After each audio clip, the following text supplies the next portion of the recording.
Hello and welcome to the NVR Podcast number 5. Today we're talking about taking a stand. I'm Rachael Aylmer. And I'm Shila Desai. Another new voice. The listeners are trying to get me. I'm cheating on Peter.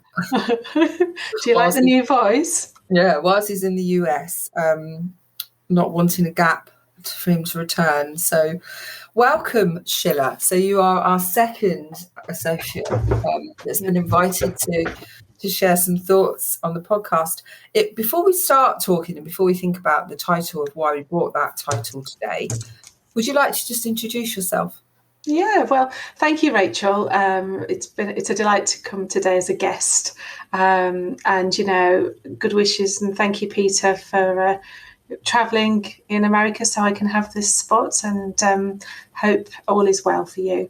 I guess what do you want to know, Rachael? What would be helpful for this? Well, who are you, first of all, and then I'd like to know why we're talking about this title. Why taking a stand? What does that mean? Okay. Who am I is a huge question, isn't it? But I suppose firstly, I'm a mom, and I've been working in the field of children, families, mental health, working for many years now as a family therapist, as a social worker, as a human. I've worked in NHS, in local authority, and I'm proud to be an associate with PartnershipProjects for a number of years now. And obviously NVR is profoundly at the kind of, the core of my being, really. And I hope that today's topic will kind of just generate some thinking about something that's, I think, is really important, a really important principle of NVR. Absolutely. If you like it, keep listening. Yeah. So, taking a stand. How did we get to that title? What does that mean? Yeah. Well, I was thinking of when we're thinking of a topic. I was really struck by a session I had with two parents just a couple of weeks ago, and this mom, she described this moment when she was in her daughter's bedroom, and her daughter was really struggling with quite a few things. She was throwing things around. She was really distressed. And this mom just stood there in her bedroom. She just stood really quietly. And she was telling me the story. And she said, I was really scared standing there. But I stood there still while she was throwing things all around her. I knew she wasn't throwing them at me, but I just stood there. And at one point, I just looked at her and I said, do you want a hug? Oh. And she did. And I've been thinking about this because it was such a deep moment, and I probably didn't say as much as I could have done. And I thought, what was it that enabled that mum to stand there when she was scared? And I think about all the parents we work with. So, what was it that she had in that moment that she knew in herself that the right thing to do? She had that conviction in herself. It didn't come from anyone else. It came from her to stand there for her child and for them. And I was just blown away by it, really. So I thought... that was, when you were talking, that was something that came to my mind, was I wonder if there were other times when that had happened and she didn't stand there because she couldn't bear witnessing whatever that was in her daughter, or that her fear was so great that she had to remove herself. Yeah. And sometimes there's something in that positioning, that silence, that presence, about taking that stand, refusing to be removed, embodying that strength. And I wonder what her daughter was witnessing in her mother. And her mother just stood. Yeah. Well, the way she described how she just stood there was almost like immovable. I'm not going anywhere. Just a look it was also the body. And we talk in NVR a lot about our bodies, don't we? And how we position our bodies, and people are rooted.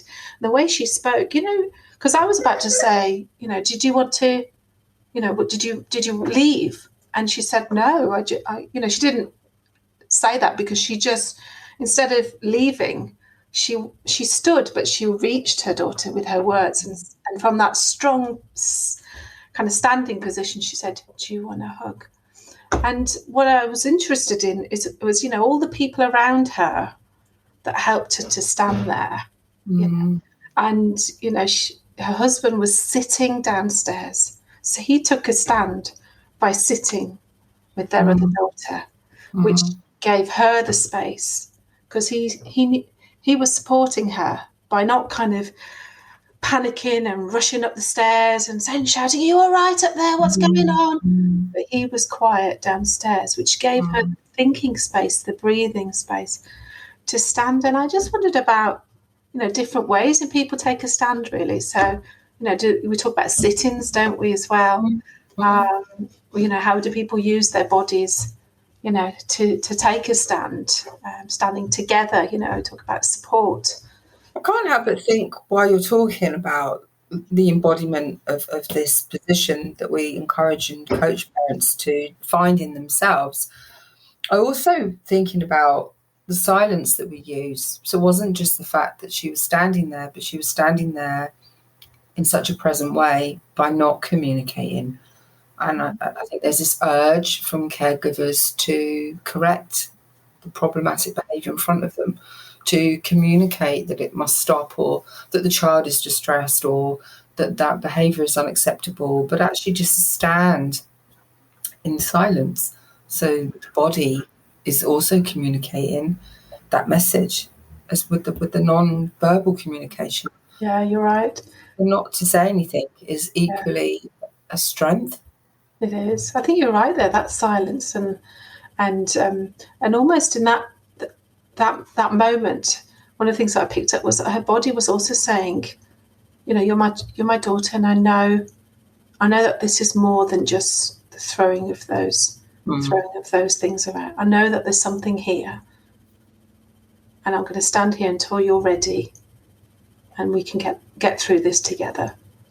And I think I hear this, your question about why was she able to stand there? Because I hear so many, and we're two women, we're two mothers, and you hear so many times when mothers feel that pain of their child in a certain way, we know in terms of attachment and food, those two are massive trigger points for mothers in particular. And how she kind of knew that she needed to stand there as a mom, and no one else was going to do. It's very powerful, really. And I want it to be an inspiration. I suppose I chose it because I wanted it to be an inspiration for other women as well. And for men to be able to trust their, we talk about heterosexual relationships here, but, to support their partner, if they're a woman, to stand there, to lead, to lead, I guess. So. I've recently spoken to one of my families who there is a mother and a father, and how the mother has wanted to remain present in her young person's vicinity, the bedroom, and the father came to support, but the mother felt that support wasn't helpful, and how not all help is helpful, but how that can be communicated with each of the family, as you described, this mother wanting to be there to remain present on her own. And I guess I wonder if that was communicated or planned between the mother and the father. I'm going to go upstairs alone, and I'm going to be, I've got this, that kind of I've got this. Yeah. We're good. I'm glad you mentioned that, because I think I did pick up on that. How did you two know that each of you had got each other's back? We're talking about backs now.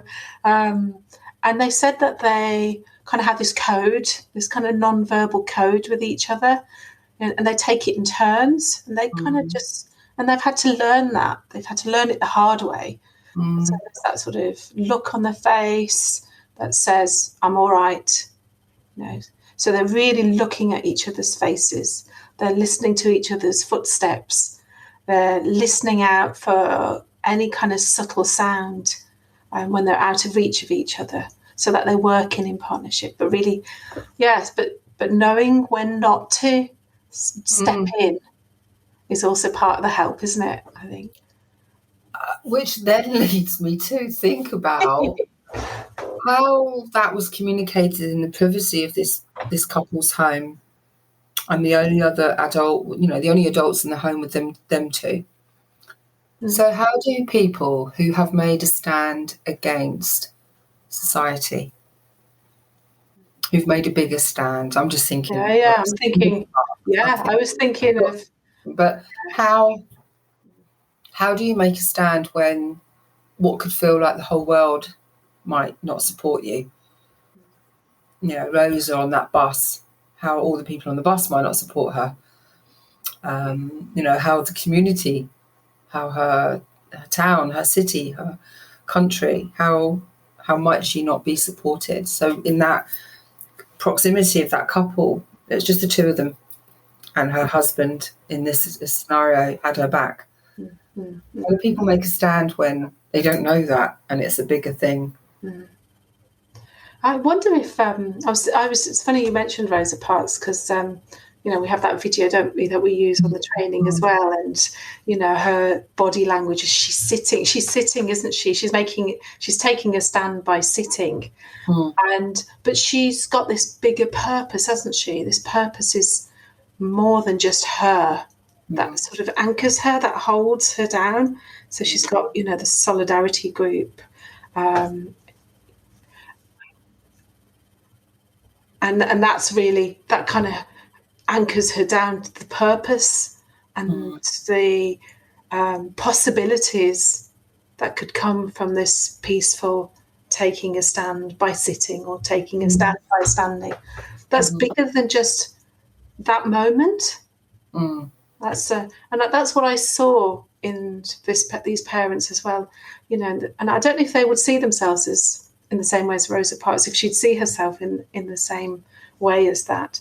But it's the same act that's just done communally with Rosa as it was with that. And if women who take that stand with their families can draw strength from the women, from Black women, from oppressed groups around the world. I was just thinking how might this mother you described have withstood her husband's sort of, I don't know, dissatisfaction or opposing of her position. So what would it look like if it was different? If it's been you've got helping. Yeah. How might that have changed?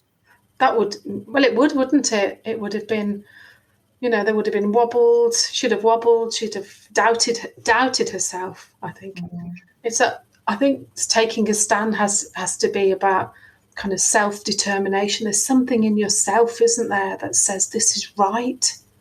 This is the right thing to do for the cause. For a cause, whatever that cause is, that makes you immovable, and you're supported by people around you for that cause. I think so. Even if stones are thrown at you, or on the training this week, this one of the participants talked about this monk who's in a Buddhist center, who sat every morning for 365 days outside the Buddhist temple, protesting against climate change. And she just had a sign, and she didn't speak. She just had a sign. And every morning, and this participant was talking about it and thinking about the NVR training, and just sat there with this sign. So it sounds like an announcement, I guess. Just protesting quietly, and it didn't matter if anyone, said anything or didn't do anything. She in the rain, in all kinds of weather, she kind of took that stand. Really, she stood there, or sat there, and I suppose there's many examples of that, isn't there, around the world? And the success of her action didn't and wasn't going to rely on how her actions were received. The success of her actions was that she spent her time to protest about something that was important to her, and ultimately she did it peacefully. She did it. And this participant said, she went home and she started to look at what she could do in a house to reduce the carbon footprints in her own home. So there was a response that Buddhist monk may never know about by taking that stand. Yeah. What are you thinking, Rachel, as we're talking about this sort of? Well, I'm just thinking, as a woman, as a mother, as a NVR kind of, expertise. There's lots all of the ways that you thinking about. One, how much we could talk lots and lots and lots and lots about this, given lots of different examples. But thinking about a practitioner's point of view of how in our work do we coach parents to develop this greater sense, this agency, this greater sense of themselves, to be able to withstand and hold that position, because instinctively they know that's the right thing to do. It's how can we help and support families to get to that point, as you described, of this parent you've worked with. And I think because we're not in the business of telling parents what to do, but helping them to rely on those internal strengths and to become more in tune with self. And I think what I love about the case example you've shared today is that this mother knew instinctively what she was doing was helpful, that she didn't want to leave her child alone while she was having this distress, that the mother wanted to remain present, and what the mother wanted to communicate to the daughter. It just, it reeks such strength and determination, and the journey that she's been on to enter that domain and hold that position so peacefully. I think it's remarkable how in our work that we can enable parents and caregivers to develop that sense of self, that embodied presence.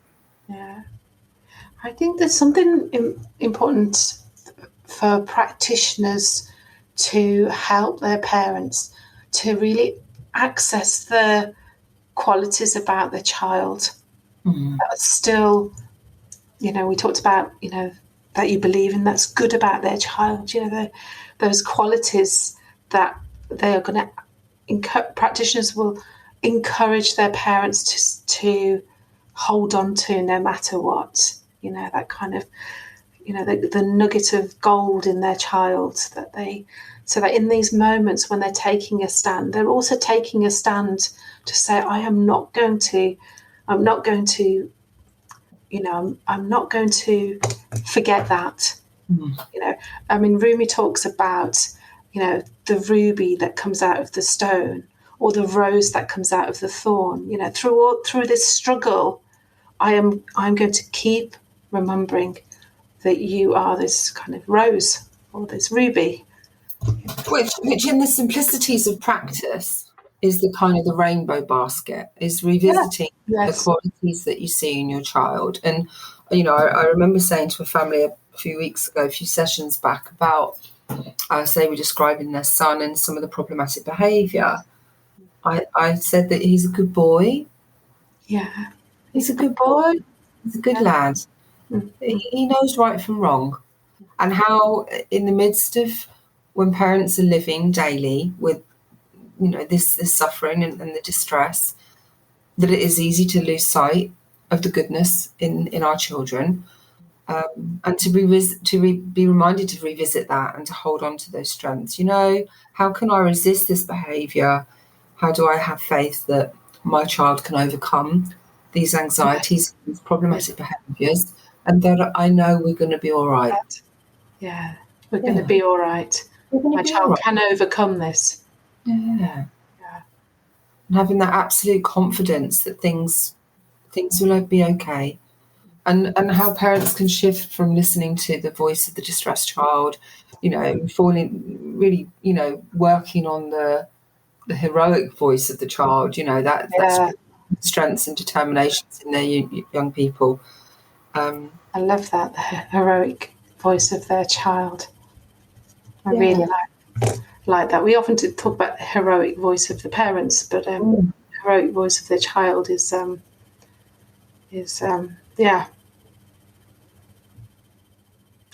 had a thought then, and it's gone out of my head again. Oh yes, I have. I was thinking about supporters and how some of the supporters could be, their relationship with the child can be about, reminding parents of, those heroic attempts that sometimes get misinterpreted or misjudged or don't even come out because of that parental child, those battles, those conflicts, those intentions. And I think that's in this scenario, that was one of the things that this particular mum, she could hold on to that heroic voice of her child, that it had grown from other people. She saw it, but it was also from other people too. So it was a combination. And she knew that her kid was skilled and had abilities. And that helped her to take that stand in that moment. That we are better than this. You are better than this, and I am better than this. And we together we'll overcome this. Together. Keep it simple. This moment will pass, and we'll be all right. We'll move on. I remember a mum I worked with a long time ago whose son was allowing his parents to use NVR with him. He was, he was witnessing their strengths, and they'd made such great changes in their relationship. On how there was an explosive argument by the son, the child to his mother, and the way that the mother maintained her position in the voice of the distressed child, and she just had this beautiful, calm way of holding her position, taking a stand. She carried on serving up the meal, and she went to the table and just ate her dinner. And he'd thrown milk everywhere, and she was really aroused, and she just calmly ate her food. And then the boy joined her and calmly began eating his food, and this milk had been thrown everywhere in the kitchen. It was dripping off the sides, and he then said, could they still watch a movie together? And she just said to him really calmly, yeah, think we'll clear the milk up first. and he said, I'll do that when you take the dog out. And he did, and he cleared this milk up after she took the dog out, and they went on to have a really lovely connected evening. And how she just always saw the strength and good in her boy, but just her maintaining that presence thing. Yeah. Yeah, that's the thing. You don't actually know, do you, in that moment, which way it can go, and you have to cope with that, don't you, when you're taking that stand. You don't know if the milk's going to be thrown at you, or the whole carton of milk is going all over you, or whatever, or if something's going to get thrown at your face. You don't know in that moment, and that's part of the. But what I sensed from this mum when she fed back to me was what she knew to do. She knew she needed to stay present, and she needed to stay silent. Yeah, that's what I heard, the same thing. Yeah. And that also reminds me of, we're talking about the body, aren't we? And you talked about other ways, in a wider society. I know how we use the body, and I was thinking about, Black Lives Matters and taking the knee, And can you think of other ways that, across the world that people have? Well, strangely brings me into a conversation we had earlier about my preparation for the foundation training next week for Relationships Australia. and my preparations with my colleague Ben Shanahan, who lives in Perth, Australia, and we're preparing to do the delivery. And it's brought to light my lack of knowledge and understanding for the Indigenous families and communities in Australia, and how, unbeknown to me, but only because I'm researching it and I'm working with them next week, that I'm making it a priority to know and educate myself, but how many of these communities have had to make a stand and overcome the harm that was caused to their families and culture and communities over hundreds of years, of which they were affected by the white Australian communities, and just that oppression, and how people have made a stand. And one of the comments that I've been reading was how the Indigenous families and communities are practicing how not to blame, to be peaceful and not to blame the people now for that harm that's been caused, for lost generations and lost families and children's lives that were affected by that.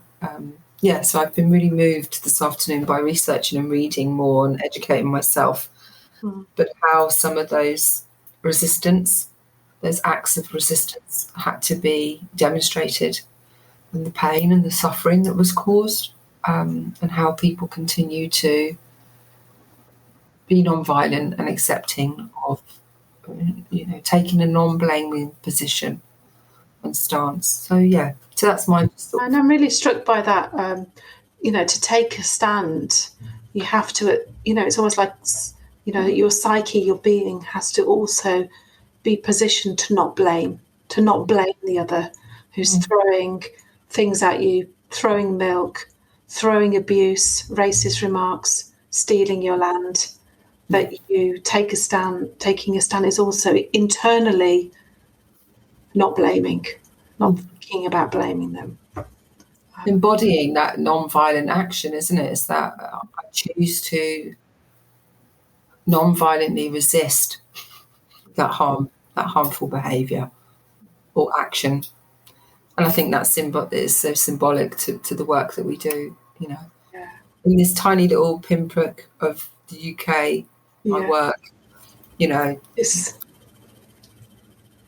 a huge NVR community, and it's reaching many areas, and hopefully, when I'm dead and gone, but it will still be going strong. Yeah, absolutely.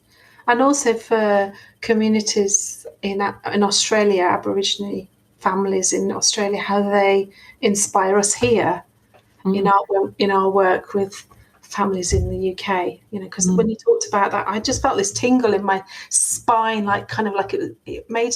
I felt like an iron rod, really, with that power that they took that stand and choosing not to blame. If they can do it with the atrocities of a government, what can we do with our beloved children? Yeah.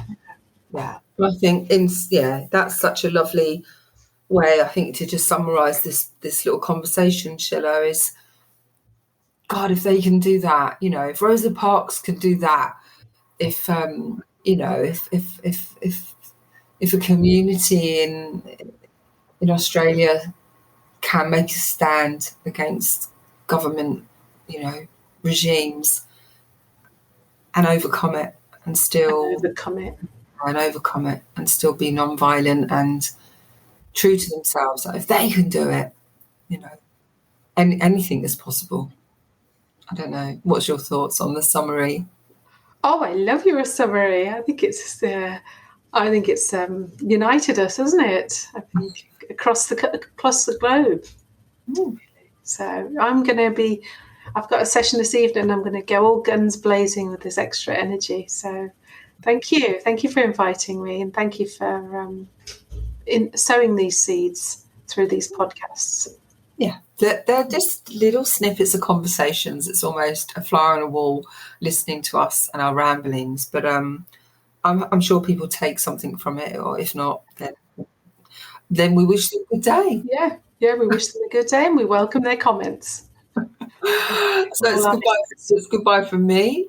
And it's goodbye from me. Bye. Bye.